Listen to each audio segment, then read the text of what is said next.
Hey, sis. Welcome back to the podcast.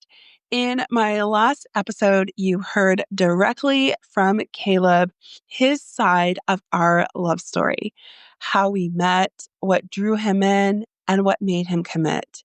If you haven't listened yet, go back and catch that episode because today I want to break down why he said what he said. If you listened closely, you probably noticed he kept repeating the same words: enticing, exciting. I felt so good. I felt manly. That wasn't an accident. That was chemistry. Like he kept repeating. We had so much chemistry. And I didn't just hope chemistry would happen when I was talking to him. I created it. So today, I want to give you a little taste of the same tools and strategies I used, the ones I now teach my clients inside Kingdom Bride Unlocked. I am my first success story. I won Caleb with these exact strategies. And now I teach them so that women like you can create the same kind of attraction and safety and love story. And sis, I want you to know these strategies aren't just to win a guy over. They open the door for you to fall in love too.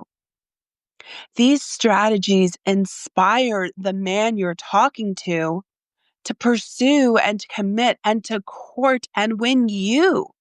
The chemistry always goes both ways.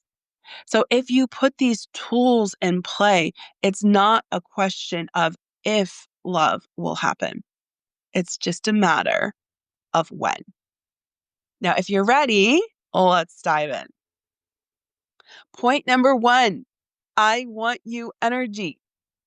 Chemistry starts with something I call I want you energy.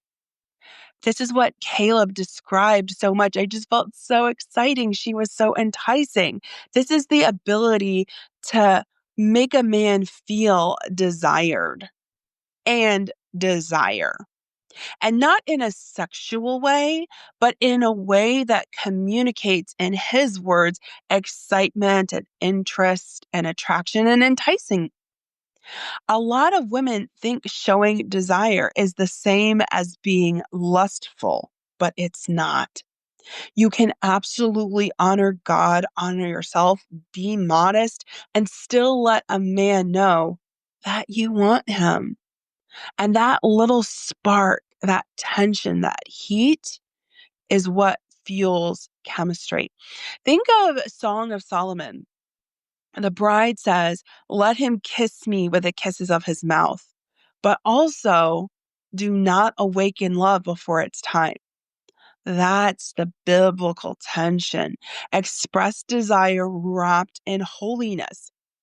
When Caleb and I first started talking, I made it clear from the first messages that I wanted to get to know him, that I liked talking to him, that I thought he was attractive. Nothing I said was crass or sexual, but it left no doubt that he was wanted. You can create this with words as simple as, you look hot in that shirt. I really like that picture of you. Notice there's nothing lustful in that. It just creates a kind of pull, a kind of tension, a spark. It communicates that you are awake and alive and noticing him. That's what I did with Caleb. Again and again, in small ways, I created that I want you energy, and it left him coming back for more. It also opened the door for him to show that I want you energy back to me, for him to reflect it in a way that was pure and holy and didn't compromise any of our values, but it was still present and it created a draw for the both of us. Another way this shows up is from your dating profile. When I met Caleb, the profile that he saw wasn't a list of facts about myself. It had a flirtiness to it. I described myself as a woman who goes to work in colorful sundresses and sexy cowboy boots. And just by putting sexy cowboy boots in there, I created a atmosphere of playfulness and heat and tension. I wasn't saying that I was sexy. I was describing my sexy cowboy boots, but at the same time, it did give me that hint of like the enticing, attractive woman that draws you in because the word itself creates that vibe, but I'm using it in a modest way. And when Caleb read it, he felt that. And that's the way our interactions continue to be. And sis, I want you to get this. You don't have to sit back and wait for chemistry to happen. You can create it. You can influence it. You can make room for it. And if you're walking with God, you can do it in a way that's pure, honoring, and holy. It's the difference between that conversation that fizzles out and sparking a connection that creates electricity and makes both of you feel like you're alive. Okay, point number 2, make him feel like a man. The second principle Caleb talked about was how manly he felt with me. And ladies, this is huge. If you want a man to pursue you, protect you, and commit to you, you've got to let him feel like a man. That doesn't mean stroking his ego. It doesn't mean pretending to be weak. It means speaking into his identity in a way that affirms who God made him to be. Most men are starved for affirmation. They rarely hear words like, I respect you, or you're the kind of man who, dot, dot, dot. But those words unlock something powerful. When Caleb told me stories about helping a friend move or his work or even fixing things, I would say, that's the kind of man you are. You show up, you care about people. I'm glad I met a man like you. It's so rare. And I can tell you those simple words carried more weight than compliments about his looks ever could. Just using the word man triggers something in a guy's brain. It may sound almost too simple to say these things.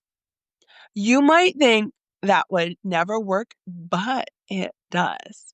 I had a client who started using I respect you language, and instantly, as soon as she said it, the guy literally stopped, looked at her, and said, is it weird that I want to kiss you right now? If you don't believe me, when I was talking to Caleb and I was using these words about him being a man, me feeling safe, me respecting him, he sent me a 7-minute voice recording about how manly I made him feel and that no other woman had ever done that for him. A 7-minute voice recording. That is the power of this. And it's not just my client and it's not just me, it's consistent over all the women that I teach. When they step into this kind of language, men lean in. One of my clients had a man fly 2,000 miles to see her, all because she started using this language. Others go from talking to exclusive relationships in a matter of weeks. Here's the deal. Men have their own language.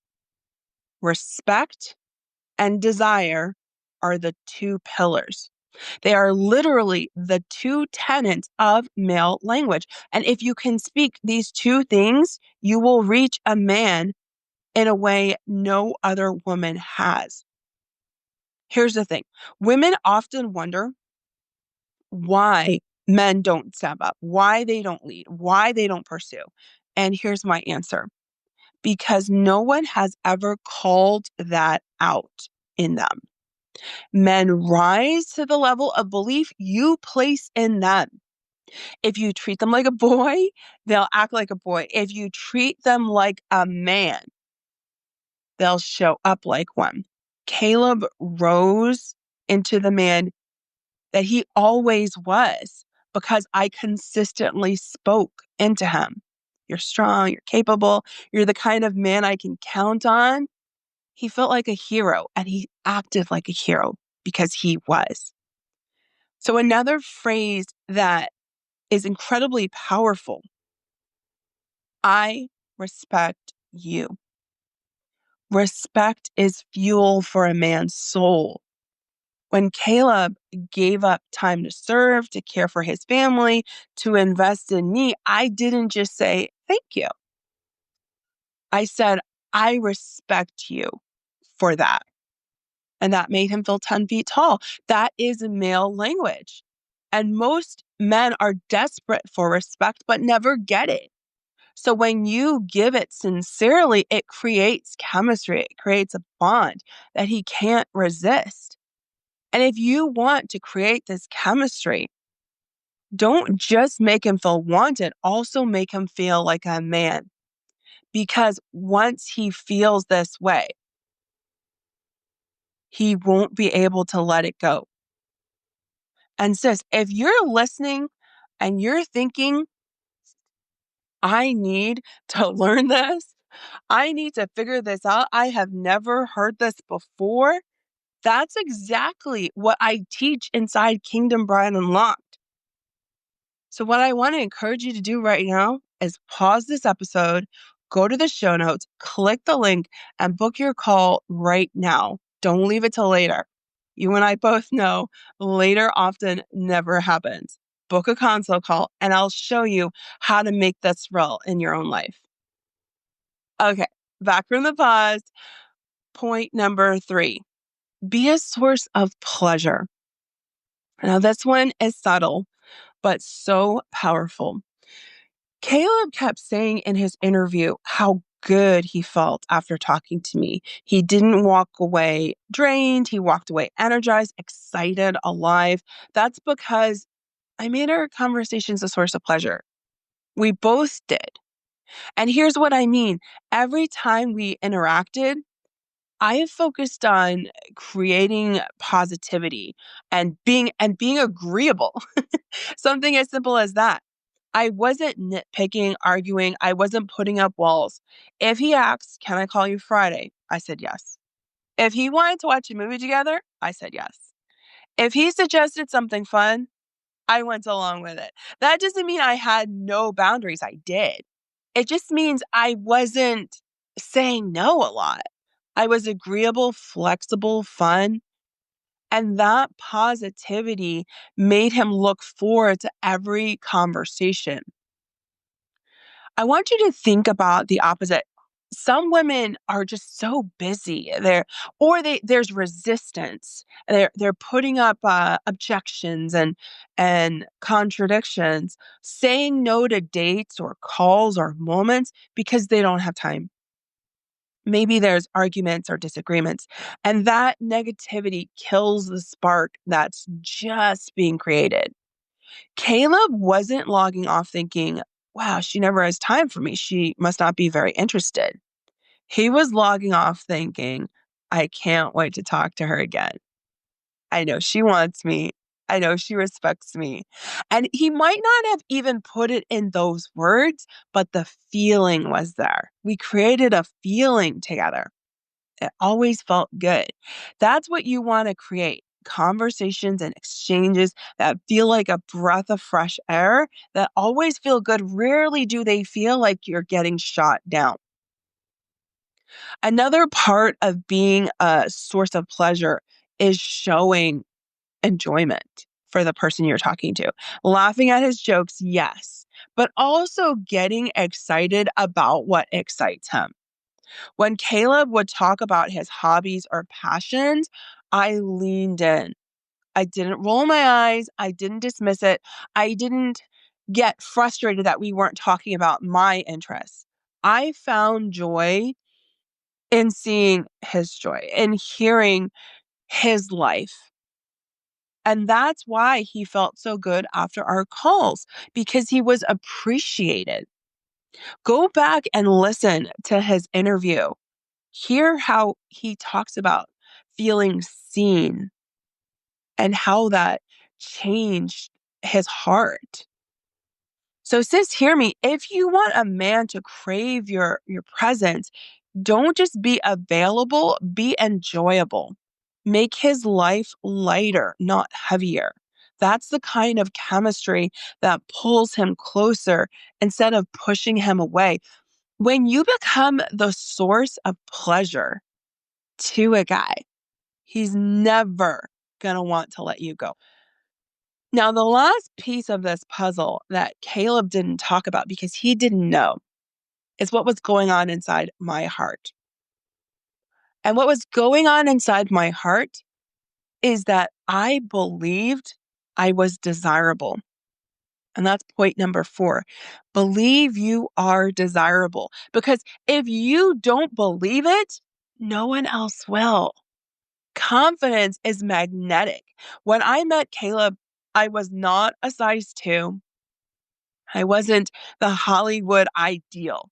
In fact, I was probably the heaviest I've ever been. I was maybe a good 3X or getting close to 300 pounds. But it didn't matter. I carried myself like a woman who knew she was beautiful. I wore dresses that made me feel gorgeous. I put my whole self out there in my profile photos, and that confidence radiated. In fact, if you go back and listen to Caleb's interview, he said she didn't just have okay pictures, she had great pictures. And that was me, not the Hollywood ideal, but still beautiful in my mind and in his. And women often ask me, am I his type? Do I measure up? Do guys have a type? What if I'm not his type? And listen to Caleb's answer. You don't have to fit some external type if you believe in your own desirability. Men are drawn to women who own who they are.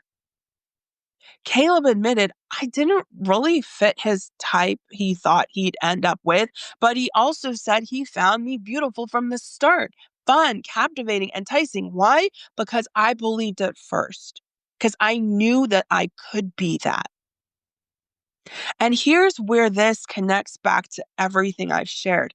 In order to do the things I just described, in order to use I want you energy, in order to make him feel manly effectively, in order to be the source of pleasure, you must first believe you are desirable. It all flows from that. If you don't believe you're worthy, then I want you energy will come across as needy. If you don't believe you're attractive, then making him feel manly will feel forced. If you don't believe you are valuable, then being a source of pleasure won't happen. Confidence is the engine that powers all of these strategies. When you walk into dating doubting yourself, men pick up on it. They can see it in your pictures. They can see it in your eyes. They can hear it in your conversation. When you shrink back, apologize, hide, they sense it. But when you believe you're worthy, attractive, and desirable, that energy speaks louder than your dress size, your skin tone, or your resume. Caleb didn't fall for me because I looked like a Hollywood glamorous star. He fell because I was fully myself and fully confident in who God made me to be. That confidence doesn't just create chemistry, it sustains it. Even now in marriage, I practice believing in my desirability because the truth is, a man can only fully desire you if you desire yourself first. And says, no matter how much a man tells you you're beautiful and tells you he desires you, it won't matter if you don't believe that yourself. We can compliment you all day long, but you have to internalize it. So, sis, you heard Caleb's side in the last episode. Today, you've heard the principles behind how I won him over and what led to our falling in love. Here's the truth. You deserve your own Caleb, your own love story. You deserve a man who desires you, pursues you, commits to you, not someday, not maybe, but soon.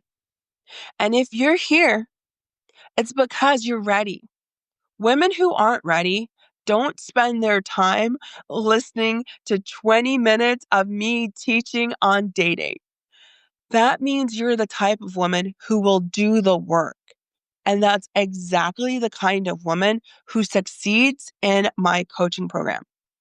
That's why I want you to book a consult call to work with me. The consult call is free, it's personal, and it's the next step to see if Kingdom Bride Unlocked is right for you. In that call, I'll show you how to use these same strategies in your own voice, your own style, your own life. And sis, don't think this takes years. One of my clients started coaching with me, and just 14 weeks in, she was in a relationship with an amazing man. And they've been dating for 2 months, and they're already talking about marriage. That's how fast things can move when you're equipped with the right tools. But here's the thing. My coaching spots are filling up fast. I'll be moving to a wait list soon, and I don't want you to go into the holidays on a wait list, still feeling stuck and still wondering if love is possible for you. This is your time. If you're listening right now, it's not an accident. God is nudging you. He has good plans for your life, and your love story is still unfolding, but it is your move. Sis, you don't just want more information. You need a transformation. And that starts with a single step. Don't wait. Don't wonder. Book the call now. Let's get you married, sis.